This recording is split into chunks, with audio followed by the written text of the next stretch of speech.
The old man sat on the worn wooden bench, his fingers tracing the deep grooves in the wood, marks left behind by time itself. The autumn air carried a crisp chill, rustling the golden leaves that drifted from the trees, spiraling toward the ground before disappearing into the earth. He watched them fall one by one, as if each leaf carried the weight of a lifetime, birth, growth, and then, inevitably, the end. He sighed, a quiet sound swallowed by the wind. He had seen too many lives slip away.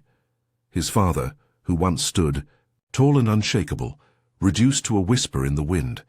His mother, whose hands had once braided his hair when he was a boy, now nothing more than a fading memory. His friends, one by one, taken by time's steady hand. And then, his wife. Her absence was a wound that never fully healed. He had held her hand in those final hours, felt the warmth slip away, and yet, even as she lay still, he could not comprehend that she was truly gone. Now, as his own body grew tired, his steps slower, his breath a little more labored with each passing day, he knew his time was approaching. He had never feared much in life. He had faced loss, hardships, moments of deep sorrow, and yet he had always endured. But the unknown, that vast silence that stretched beyond this life, terrified him. He had spent years avoiding the thought, drowning it in distractions, pretending that death was something distant, something that happened to others. But now he could no longer ignore it. The question clawed at him, refusing to be silenced. What happens when the final breath leaves the body? Is it darkness, an endless void? Or is there something waiting on the other side? He remembered a story, one that had haunted him since the day he first heard it. Many years ago he had met a Buddhist monk, a man with gentle eyes and a voice that carried the weight of wisdom. The monk had spoken of a wealthy man who had spent his entire life trying to outrun death. The man had everything: power, riches, influence. He built an empire from the ground up, controlling vast lands and businesses, surrounding himself with luxury. But as he grew older, he became consumed by a singular fear, the inevitability of his own death. He sought out doctors, scientists, even mystics, demanding answers, searching for a way to extend his life, to cheat the end that he knew was coming. He spent millions funding research, searching for elixirs, rituals, anything that could promise him more time. But no matter how much he tried, no matter how much he paid, death did not bargain. One night he had a dream. In the dream, he stood in a long, endless hallway lined with doors, each carved with intricate symbols. At the end of the hall stood a single massive door made of black stone. He could hear whispers leaking from the cracks, voices calling his name, beckoning him forward. Panic seized him. He turned to run, but the hall behind him had vanished. The only way forward was through that door. His hands trembled as he reached for the handle.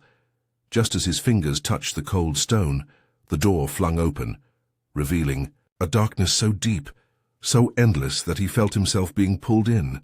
He screamed, reaching for anything to hold on to, but there was nothing. He fell into the void. He woke up gasping, drenched in sweat. From that night on, he stopped eating, stopped sleeping. He sat in his grand estate, surrounded by wealth, but utterly alone, staring at the walls, waiting. And when death finally came, it found him exactly as he had feared, afraid, trembling, unable to let go. The monk had finished the story with a single truth. The fear of death does not come from death itself. It comes from how we have lived. The old man shivered as the wind swept through the trees, stirring the fallen leaves into motion. He knew deep down that the monk had been right. His entire life he had avoided this question, pretending that the day would never come. But now, with time slipping through his fingers like sand, he had no choice but to face it. What if death was not an end, but a transition? What if the way we lived determined what happened next? And more importantly, how did one prepare for something that no one could escape? He did not yet know the answers, but something inside him stirred, something that had long been buried under fear and avoidance. He thought of the Buddhist teachings he had once heard, the wisdom passed down through generations: impermanence, karma, rebirth, mindfulness, compassion. These were not just abstract ideas, they were maps, guiding lights for the journey that lay ahead. As the sun dipped below the horizon, casting long shadows across the ground, the old man rose from the bench. He stood for a moment, watching the last light of day slip behind the trees. Then, with a deep breath, he took a step forward. For the first time in his life, he was ready to understand, and so his journey began. The old man walked through the quiet cemetery, his steps slow and deliberate. He had never liked coming here. It reminded him too much of what he had lost: his wife, his friends, the world he once knew. Yet today, something had drawn him back. The wind carried the scent of damp earth, and the sky stretched grey and endless above him. He stopped in front of a familiar headstone, his wife's name carved into the cool stone, the letters softened by time. He knelt down, brushing away a few fallen leaves, his fingers tracing the edges of her name. He had spent years visiting this grave, talking to her as if she could still hear him, still answer. In the beginning he had come every day, unable to accept that she was gone. He would sit for hours waiting for something, some sign, some proof that she was still there, still with him, but the world did not bend to his grief. The seasons changed. The trees shed their leaves. New ones grew in their place, and yet he had remained frozen in time.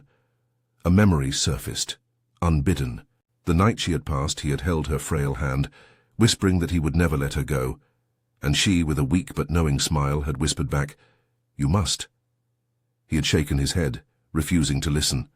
Letting go was unthinkable.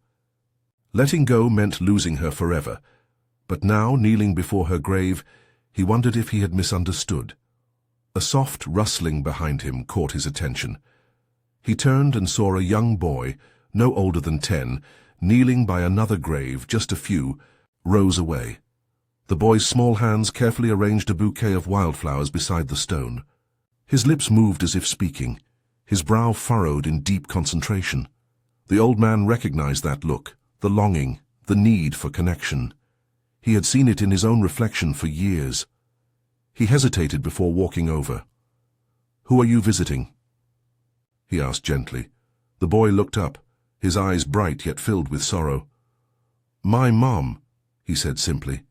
He looked back at the grave, adjusting one of the flowers. "I tell her about my day. I think she would want to know." The old man felt something tighten in his chest. "Do you think she hears you?" The boy shrugged but smiled softly. "I don't know. But I think she'd be happy I remember her." The simplicity of the answer struck him. He had spent years trying to hold on, trying to keep his wife close, fearing that letting go meant forgetting. But this boy, so young, seemed to understand. Something that had taken him a lifetime to even glimpse. Love does not disappear when someone is gone. It simply changes form. He looked up at the trees swaying gently in the wind, the branches bare but strong, waiting for spring. He thought of the river he had once sat beside as a boy, watching the water flow past, never the same for more than a moment. The river never tried to hold on to the water. It simply let it pass, knowing that was its nature. He exhaled slowly, as if releasing something heavy he had been carrying for too long. For the first time he did not feel the same crushing weight of grief. His love for her had not faded. It had simply transformed, just like the leaves returning to the soil, just like the river moving forward. He stood up, brushing the dirt from his knees, and placed his hand gently on the boy's shoulder. "She would be proud of you," he said. The boy looked up, smiled, and nodded. As the old man turned to leave, he whispered a final goodbye to his wife, not in sadness but in gratitude. He had finally understood what she meant all those years. Letting go did not mean losing her. It meant making room for life to continue. The old man sat alone in his dimly lit kitchen, staring at the untouched cup of tea before him. The house was silent now, too silent. There was a time when laughter had filled these walls, when voices had echoed through the halls. But those days were long gone. He had outlived his friends, his wife, even some of his younger relatives. Now only memories remained. He had always believed that life was simple. You worked hard, provided for your family, and built something that would last. But as the years passed, he found himself questioning if he had truly lived well. He had been successful, had built a small business from nothing, had accumulated wealth and security. But had he been kind? Had he given enough? Had he done more good than harm? These questions haunted him now, more than any fear of death ever could. One evening, as he walked through town, he passed by a familiar sight, a man hunched over sitting on the cold pavement outside a cafe. The man's clothes were worn, his hands rough and weathered. The old man recognized him. They had grown up in the same neighborhood, had gone to the same school, but while he had climbed the ladder of success, this man had fallen through the cracks. He hesitated before walking past, a quiet voice inside him whispering that he should stop, but he ignored it. That night, sleep did not come easily. He tossed and turned. The image of the man on the pavement burned into his mind. He had spent his life chasing things that could not be taken with him, while others had gone hungry, suffered, been forgotten. He thought about karma, the great balance that governed all things. He had heard monks speak of it many times. Every action leaves an imprint, shaping not only this life, but what comes after. Had he built a life worth remembering? Or had he simply taken believing that success alone made a man good?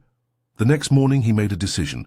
He returned to the cafe and found the man still sitting there, his head bowed, his body shivering against the early morning chill.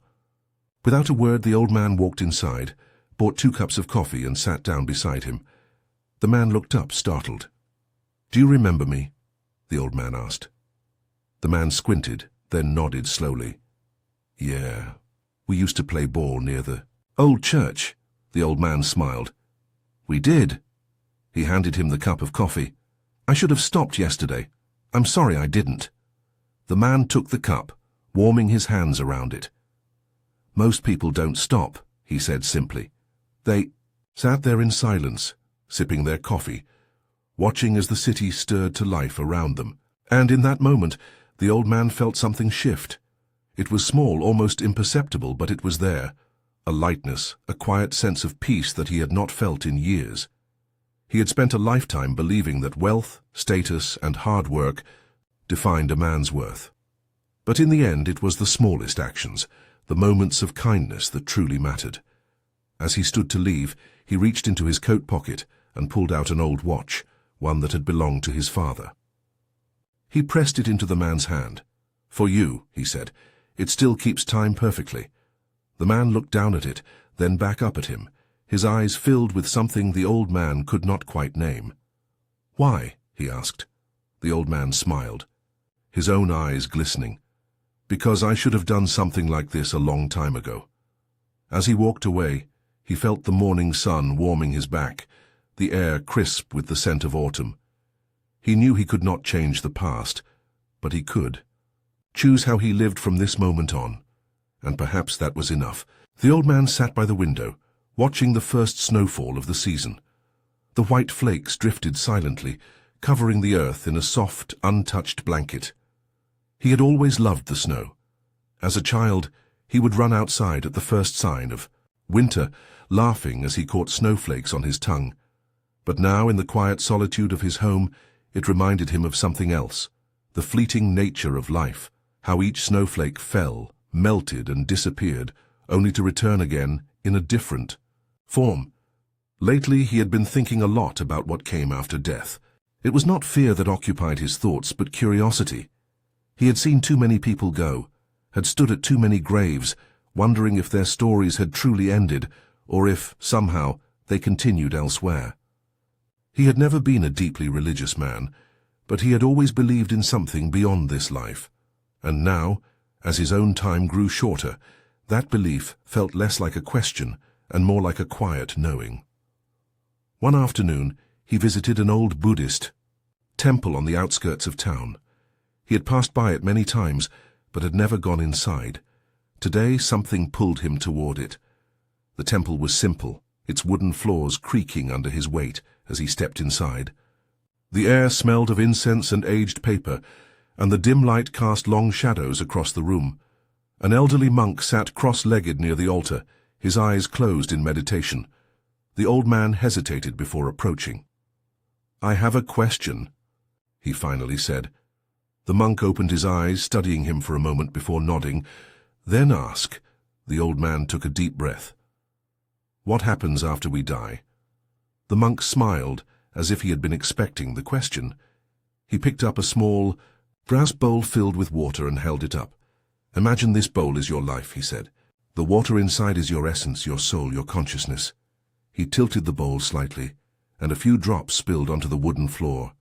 When the bowl breaks, where does the water go? The old man watched the droplets disappear into the cracks of the floor. It doesn't disappear, he murmured. No, the monk agreed. It simply takes a new form. Perhaps it evaporates into the air, perhaps it seeps into the ground, joining a river, a lake, an ocean. But it does not end. The old man sat with those words for a long time. He thought of his wife, of his parents, of the friends he had lost. Had they really vanished, or had they simply changed form, returned to the great cycle, waiting to take shape once more? A memory surfaced. His granddaughter, just 5 years old, had once told him something strange. She had been playing in the garden when she suddenly stopped and looked up at him with wide, knowing eyes. "I used to know you before," she had said, "a long time ago." He had laughed then, brushing it off as a child's imagination. But now sitting in the temple, he wasn't so sure. As he left, the cold air bit at his skin, but he felt strangely warm inside. He no longer needed to fear what came next. He would not disappear. Like the water, like the snow, like the seasons that turned without end, he would continue. In another place, another form, another story yet to be told, and that was enough. The old man sat in his small living room, the soft glow of the lamp casting long shadows on the walls. A gentle rain tapped against the window, a slow rhythmic sound that filled the silence of the house. He had never been afraid of storms. They had always reminded him of time itself, unpredictable, unstoppable, and yet always passing.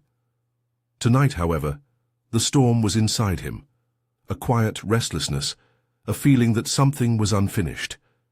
He had spent the past few months reflecting on his life, revisiting old memories like worn pages in a book. There were moments of joy, of love, of laughter, but there were also regrets, words left unsaid, people he had lost touch with, kindnesses he had failed to show. The weight of these unfinished moments sat heavy on his chest. He had always believed that death was something that happened suddenly, something one had no control over. But now, as he felt his body growing weaker, he realized that dying was not an event. It was a process, and like anything else in life, it required preparation. A few days later, he made a quiet decision. He began waking up earlier, sitting by the window to watch the sunrise, breathing in the cold morning air. He started eating more slowly, tasting each bite as if it were his last.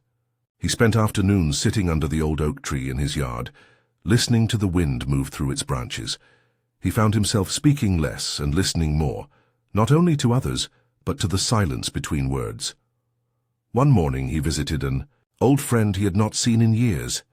They had once been close, but life had pulled them in different directions, and pride had kept them from reaching out. When his friend opened the door, there was a brief hesitation, surprise, perhaps even unease. But then something softened. They sat together for hours, drinking tea, speaking of old times, of mistakes, of forgiveness. When he left, the old man felt lighter, as if a burden he had carried for too long had finally been set down. He began writing letters, one to his granddaughter, telling her how proud he was of the person she was becoming, another to his son, apologizing for the times he had been too harsh, too distant. He wrote to his late wife, thanking her for the years they had shared, for the love that had shaped him even in her absence. He sealed each letter carefully, knowing that whether or not they were read did not matter. The words had been said. One evening, as he sat on the porch watching the last light of the day fade into the horizon, he closed his eyes and took a deep breath. He had spent a lifetime fearing the moment that would come at the end. But now, he understood that death was not something to fight, nor something to run from. It was simply another step in the journey, and he was ready. The rain had stopped, the wind was still, and for the first time in a long while, the old man felt at peace. The hospital room was quiet, except for the steady rhythm of the heart monitor, and the occasional whisper of nurses in the hallway.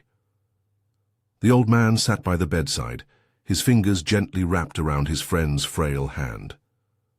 It felt lighter than he remembered, the skin thinner, almost translucent under the dim light.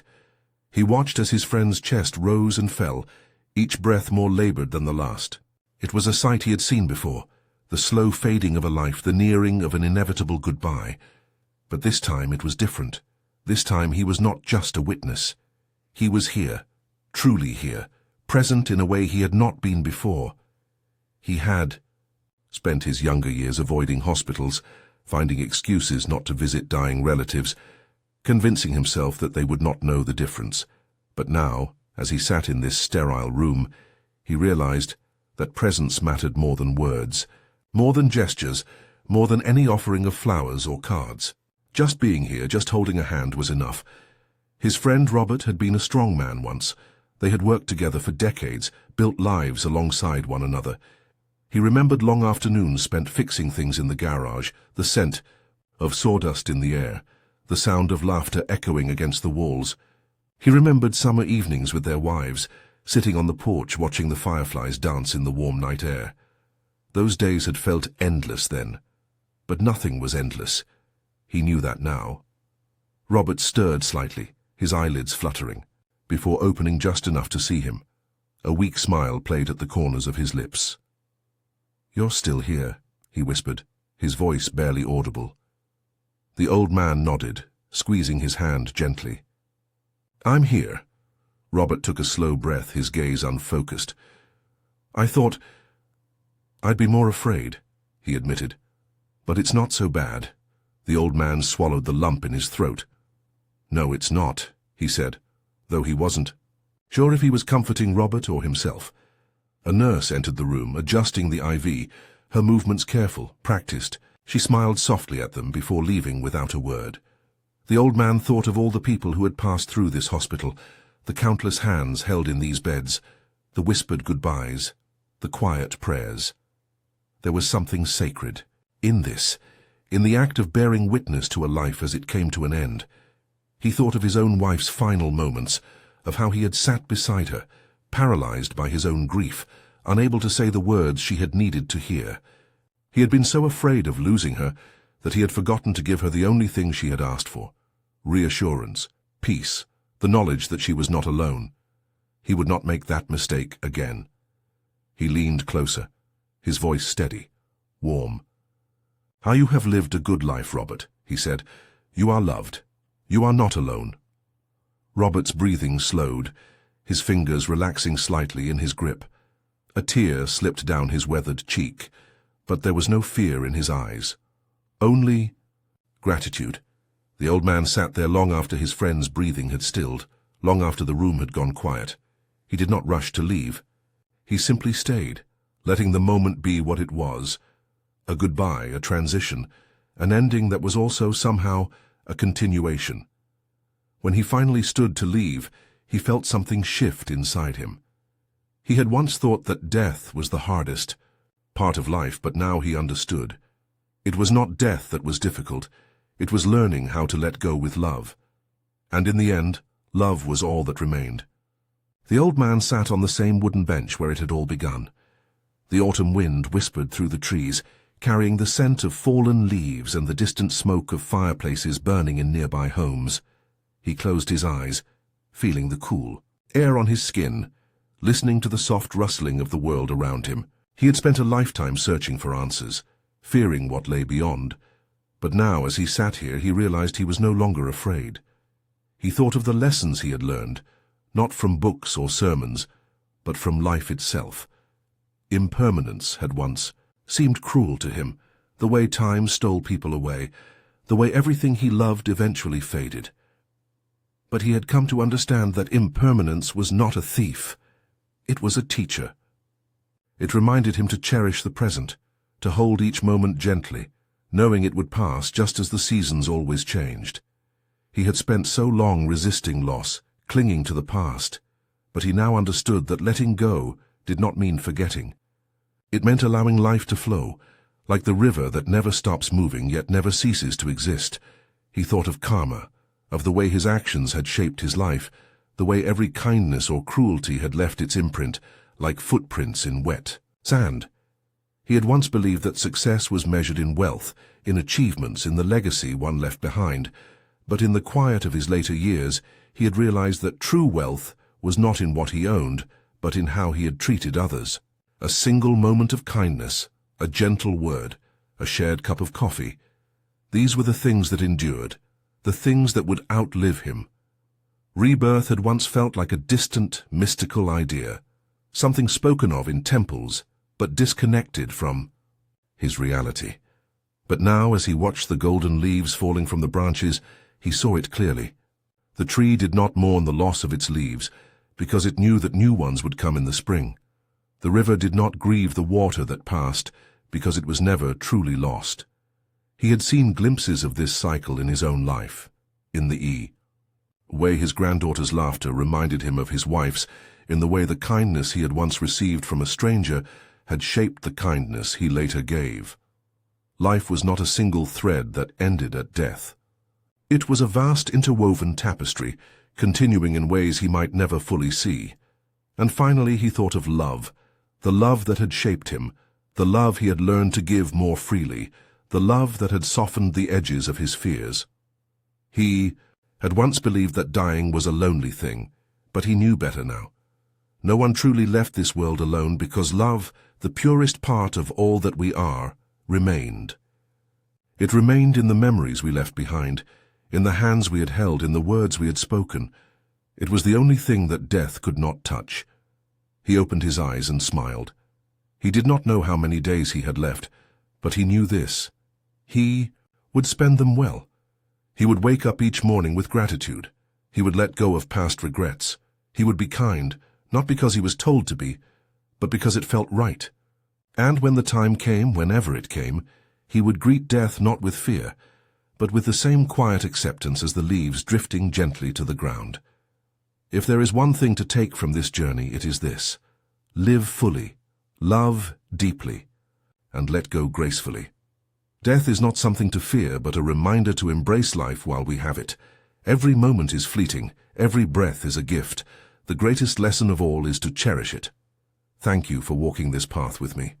If these stories have resonated with you, if they have given you peace, comfort, or even just a moment of reflection, I invite you to continue this journey with us. Like, share, or leave a comment below. Your thoughts and experiences matter. And if you wish to explore more wisdom on life, death, and the path in between, consider subscribing. May you live with kindness. May you love without fear. And when the time comes, may you find peace in the journey ahead.